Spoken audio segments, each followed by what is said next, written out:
दावा तो पहले ही कर दिया गया था कि एसआईआर ईवीएम से भी बड़ा घोटाला है।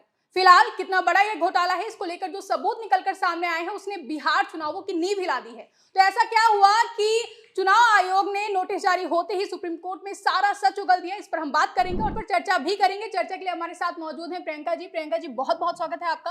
प्रियंका जी, जिस तरीके से आरोप तो पहले से ही लगाए जा रहे थे, लेकिन अब जो सबूत निकलकर सामने आए हैं, क्या उसके बाद बिहार चुनाव कैंसिल होने की नौबत आ गई? बिल्कुल आ गई है आकांक्षा। बहुत बहुत स्वागत है आप लोगों का एक और स्पेशल रिपोर्ट के अंदर। गोदी मीडिया की आंखों में आंखें डालकर हम सच्चाई आप लोगों के बीच रख रहे हैं। देखिए किस तरीके से चुनाव आयोग ने सुप्रीम कोर्ट के अंदर सीधे तौर पर कोर्ट के अंदर सरेंडर कर दिया है। चुनाव आयोग ने कोर्ट के अंदर सरेंडर किया और एसआईआर को लेकर एक बड़ा खुलासा सामने निकल कर आया। दोस्तों, क्या बिहार के अंदर दोबारा चुनाव होंगे या फिर बिहार के अंदर जो चुनाव हो चुके हैं वो रद्द होंगे? क्योंकि यहां पर खुद कबूलनामा किया गया है कि किस तरीके से एसआईआर के जरिए से 68 लाख वोट बिहार के अंदर काटे गए हैं।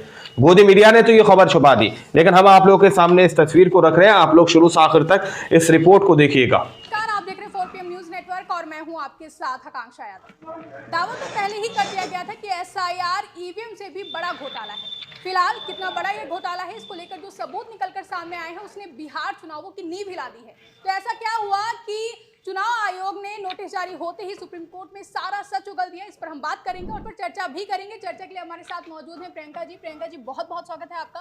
प्रियंका जी, जिस तरीके से आरोप तो पहले से ही लगाए जा रहे थे, लेकिन अब जो सबूत निकलकर सामने आए हैं, क्या उसके बाद बिहार चुनाव कैंसिल होने की नौबत आ गई? बिल्कुल आ गई है आकांक्षा। आपको बता दें कि अभी तक सिर्फ आरोप लगाए जा रहे थे, जैसा कि आपने जिक्र किया, लेकिन अब जो सबूत निकलकर सामने आए हैं उसके बाद से तहलका मच गया है। वैसे भी मैं आपको बता दूं, अगर बिहार चुनावों की बात की जाए तो दावा तो पहले ही कर दिया गया था कि जिस तरीके से प्रधानमंत्री नरेंद्र मोदी ने 75 का होने के बाद इस्तीफा नहीं दिया है, ऐसे हालातों में अगर भारतीय जनता पार्टी बिहार चुनावों में चूकी तो मोदी जी को इस्तीफा देना पड़ सकता है। इसीलिए शायद गृह मंत्री अमित शाह ने अपनी पूरा का पूरा सिस्टम बिहार के चुनावों में लगा दिया और बिहार के चुनावों में पहली बार ऐसा हुआ कि अचानक से आनन फानन में विपक्ष के तमाम विरोध के बावजूद एसआईआर को लागू किया गया। फिलहाल अब इसी एसआईआर को लेकर बड़ा खुलासा हुआ है और खुलासे के बाद से हड़कंप मच गया है। खबर निकलकर सामने आई है कि बिहार में एसआईआर को अंजाम देने में दिल्ली के चुनाव आयोग ने अपनी मनमानी की है। ज्ञानेश कुमार की तरफ से डायरेक्ट नोटिस जारी हुए हैं और इन नोटिस के आधार पर बिहार में लाखों के वोटर्स को डिलीट कर दिया गया है। फिलहाल नियम ये कहता है आकांक्षा कि अगर बताइए बिहार के लाखों के वोटर्स तो ईआरओ के सिग्नेचर के बिना किसी भी वोटर को डिलीट नहीं किया जा सकता है। लेकिन इस नियम को तोड़कर बिहार के चुनावों में इतनी मनमानी की गई है कि दिल्ली से नोटिस जारी हुए और बिहार में वोटर्स डिलीट हो गए।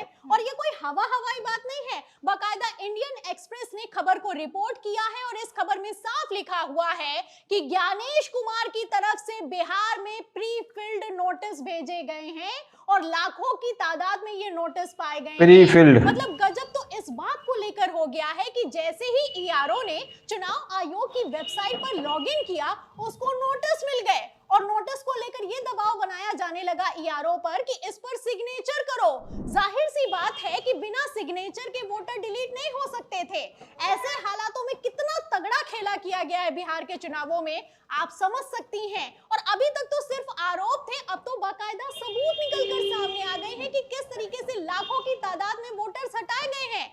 आपको बता दें आकांक्षा, अगर चुनाव आयोग की बात की जाए तो बिहार के एसआईआर को लेकर चुनाव आयोग सुप्रीम कोर्ट में भी फंस गया है। सुप्रीम कोर्ट में तो चुनाव आयोग इतना बुरा फंस गया है कि चुनाव आयोग ने सच उगल दिया है। एक तरफ सुप्रीम कोर्ट ने पूछा है कि आपने सच उगल दिया है चुनाव आयोग ने, हटा दिए, वहीं दूसरी तरफ चुनाव आयोग ने कह दिया है कि हमने तो बीएलओ को घर घर भेजकर बकायदा चेक करवाया, उसके बाद नाम डिलीट किए गए हैं। यहाँ पर चुनाव आयोग ने खुद माना है कि हमने किसी तरह का डुप्लीकेट वोटर हटाने के लिए सॉफ्टवेयर तक का इस्तेमाल नहीं किया है। मतलब 2024 के लोकसभा चुनाव जिस सॉफ्टवेयर के दम पर करवाए गए थे उसे 2025 के बिहार के विधानसभा चुनावों में इस्तेमाल नहीं किया गया, पहली बात। और दूसरा, आप देख सकती हैं कि नोटिस भी पहले से जारी कर दिए गए। अब आप समझ सकती हैं कि आखिर क्यों सॉफ्टवेयर का इस्तेमाल नहीं किया गया। अब समझ में आ रहा है, सारी क्रोनोलॉजी समझ क्यों नहीं किया गया। इस तरीके से चुनाव आयोग अपने ही बनाए जाल में बुरी तरीके से फंस गया है। खबरें हैं कि चुनाव आयोग की तरफ से 68 लाख वोटर्स हटाए गए बिहार में, और ये 68 लाख वोटर सरकार बना भी सकते हैं, 68 लाख सकते हैं। बिहार के चुनावों की अगर बात की जाए आकांक्षा, तो बिहार बहुत बड़ी संख्या होती है 68 लाख की, जहां पर एनडीए और महागठबंधन में जो हार जीत का अंतर है वो 100 या 1000 वोटों का भी नहीं है। ऐसे में आप समझ सकती हैं कि 68 लाख बताइए काट कर किस तरीके से चुनाव आयोग ने अपनी मनमानी की है, और कितनी तगड़ी ये मनमानी हुई है कि नोटिस दिल्ली से जारी होता है। मतलब बिहार में वोटर को डिलीट करना है और नोटिस कहां से आया है? दिल्ली से आया है। डायरेक्ट ज्ञानेश कुमार की दिल्ली से नोटिस को भेजा गया है। आपको बता दें कि जो पटना हाई कोर्ट है उसकी तरफ से भी वोट चोरी के मामले में संज्ञान लिया गया है। पटना हाई कोर्ट की तरफ से भारतीय जनता पार्टी के विधायकों को भी नोटिस जारी किया गया है। फिलहाल जब से ये नोटिस निकलकर सामने आया है उसके बाद से चुनाव आयोग हड़बड़ा रहा है, और इसी हड़बड़ाहट में गलती करता चला जा रहा है। पहले तो मान लिया कि हमने सॉफ्टवेयर नहीं इस्तेमाल किया, और दूसरा अब ये मान लिया है कि जो नोटिस जारी हुए थे वो दिल्ली से आए थे। मतलब इस सबसे महत्वपूर्ण नियम है, 1950 का नियम है कि ईआरओ सिग्नेचर नहीं करेगा तो वोटर डिलीट नहीं होगा, लेकिन फिर भी डिलीट हुए वोटर, और लाखों की तादाद में वोटर्स डिलीट किए गए हैं।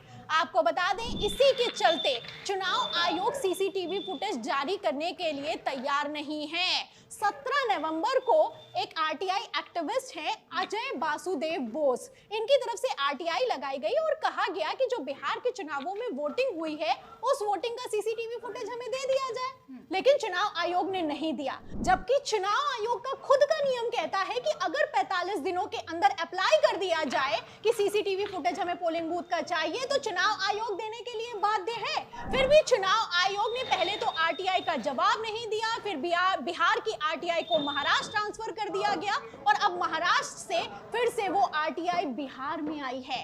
इससे आप समझ सकती हैं कि किस तरीके से ये लोग 45 दिनों का समय काट रहे हैं। मतलब अभी 45 दिन नहीं हुए हैं बिहार चुनाव के नतीजों को। ऐसे हालातों में 17 नवंबर को अगर आरटीआई लगा दी गई है तो चुनाव आयोग को जवाब देना चाहिए। फिलहाल चुनाव आयोग क्यों नहीं जवाब दे रहा है? चुनाव आयोग क्यों सीसीटीवी फुटेज जारी नहीं कर रहा है? आखिर कैसे सुप्रीम कोर्ट में चुनाव आयोग बुरी तरीके से फंस गया है, और किस तर्ज पर बिहार के चुनावों में लाखों वोटर्स को डिलीट किया गया है? अब ये पूरा खेल खुल गया है। जाहिर सी बात है कि अमित शाह ने दावा कर दिया है कि वो तमिलनाडु बंगाल का चुनाव जीतने वाले हैं। फिलहाल ऐसे हालातों में अगर एसआईआर पर रोक लग गई और कहीं सुप्रीम कोर्ट ने फैसला सुना दिया इन सबूतों के आधार पर, तो बंगाल में चुनाव जीतना तो दूर की बात है, भारतीय जनता पार्टी की जमानत भी बच जाए तो बड़ी बात होगी। जी बहुत बहुत धन्यवाद प्रियंका जी। आप बताइए बिहार के लाखों के वोटर्स अपने ही बनाए हुए जाल में फंसता हुआ नजर आ रहा है। अब देखने वाली बात होगी कि क्या सुप्रीम कोर्ट इसके खिलाफ कोई बड़ा एक्शन लेगा, कोई सख्त आदेश सुप्रीम कोर्ट की ओर से दिया जाएगा। आपको क्या कुछ लगता है कमेंट करके अपनी राय हमें जरूर बताएं। फिलहाल के इस खबर में बस इतना ही, इस चर्चा में बस इतना ही। अगर आपको वीडियो और ये चर्चा पसंद आई हो तो वीडियो को ज्यादा से ज्यादा लाइक और शेयर करना ना भूलें। चैनल पर नए हैं तो चैनल को सब्सक्राइब जरूर कर लें और देखते रहिए 4 PM न्यूज नेटवर्क।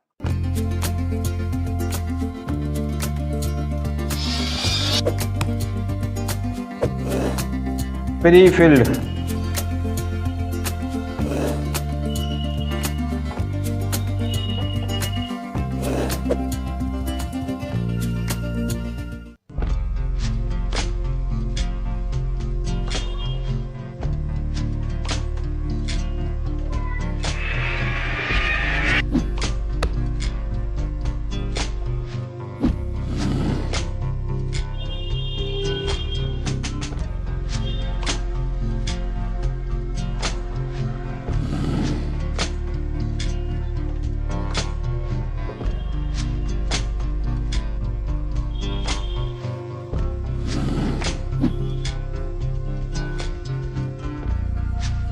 सच उगल दिया है चुनाव आयोग ने। दोस्तों आप लोगों ने इस वीडियो को शुरू से आखिर तक देखा। वीडियो के अंदर साफ तौर पर बात की गई है कि किस तरीके से चुनाव आयोग ने सीधे तौर पर सरेंडर कर दिया है। चुनाव आयोग सीधे तौर पर बताता हुआ नजर आ रहा है कि हमने सॉफ्टवेयर का भी यूज नहीं किया। 68 लाख वोट जो एसआईआर के जरिए से काटे गए हैं। आप लोग समझ सकते हैं बिहार के अंदर जो हार और जीत का मार्जिन रहा 100, 200, 300 इतने वोटों का रहा। 68 लाख वोट काट दिए गए। आप लोग समझ सकते हैं कि कितना बड़ा खेल बिहार के अंदर हुआ है। और विपक्ष तो बार बार इस बात का दावा कर रहा है कि बिहार के अंदर जो एसआईआर की गई है उसी से हार और जीत का फैसला हुआ है। वो जनता का जनादेश नहीं बल्कि ईवीएम या फिर एसआईआर का आदेश है दोस्तों। इस तरह से विपक्ष आरोप लगाता हुआ नजर आ रहा है। बाकी आप लोगों ने इस रिपोर्ट को शुरू से आखिर तक देखा। वीडियो के अंदर आप लोगों ने जो भी देखा सुना, आप लोग उस रिपोर्ट के बारे में क्या सोचते हैं, क्या समझते हैं, अपनी राय कमेंट सेक्शन में जरूर दीजिएगा। सच्ची बात की खबरें देखने के लिए चैनल को सब्सक्राइब कीजिए। अगली वीडियो में जब तक के लिए जय हिंद, जय भारत।